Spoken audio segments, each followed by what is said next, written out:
Everybody loves Indian food, and what we really like is that sauce. That creamy, spicy sauce that you can't get enough of. And if you didn't know, most Indian dishes are made with one simple base sauce. Things like butter chicken, paneer tikka masala, all types of lentil dishes are all made from that same base sauce. And here's my version of it. It's very simple. To start it off, you need 7 onions, medium sized. We'll chop them up roughly. This isn't French cuisine. You don't have to be fancy or anything. Just chop them up into quarters and throw them in the pot.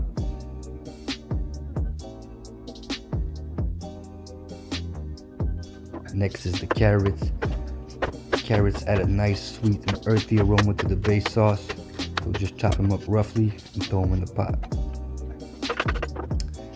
Next comes the cabbage. Cabbage is highly underrated. I usually use about 1/4 or 1/3 of a piece of cabbage. And you don't want to put too much because it'll taste bitter if you don't want to skip it. Next is the tomatoes. Just chop them up roughly just like you did the onions. You could also use a can of tomatoes, 14-ounce can, diced or whole tomatoes. Even tomato sauce could work. Next is the pepper.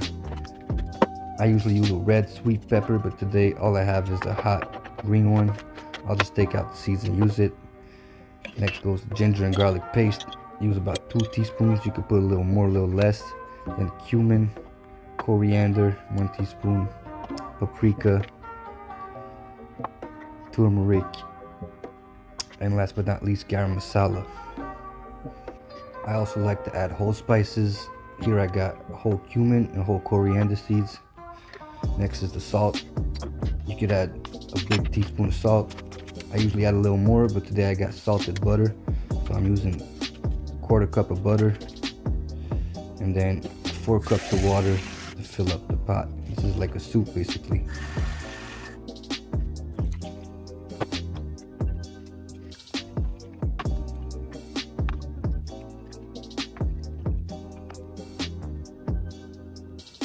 Now you can turn the heat on, and you're pretty much done at this point. You just want to let it boil for about 1 hour, and just check on it every 15 minutes just to make sure everything is cooking properly.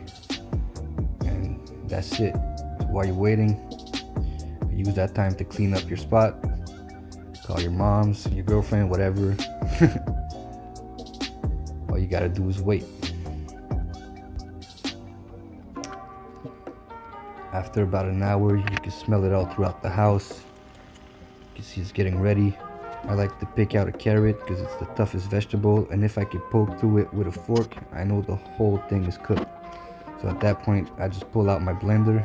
You could use any type of blender and just blend it on high speed for about 2 to 3 minutes. You want to make sure there's no lumps left. You want to make it silky smooth. At that point, if you want to make it even more smooth, you could actually strain it, but I don't really care for that. I'm not serving at a restaurant or anything, so pretty much done at this point. I like to fill up some glass jars and then freeze them. So I fill them all the way up to the top. I just leave a little space for expansion when it freezes, and that's pretty much it. So that's it. You got your curry base ready. You can now make a bunch of different Indian dishes. Just check out my channel and my website for more ideas and ways to use this curry base. And yeah, I make Indian food probably like at least once a week, and a big batch like that is gonna last me about 2 months. And you could always double the batch if you want to make more, or half it, whatever. And yeah, don't forget to subscribe, like the video, and ask me anything if you have a question. And check me out on Patreon. And I'm out. Peace.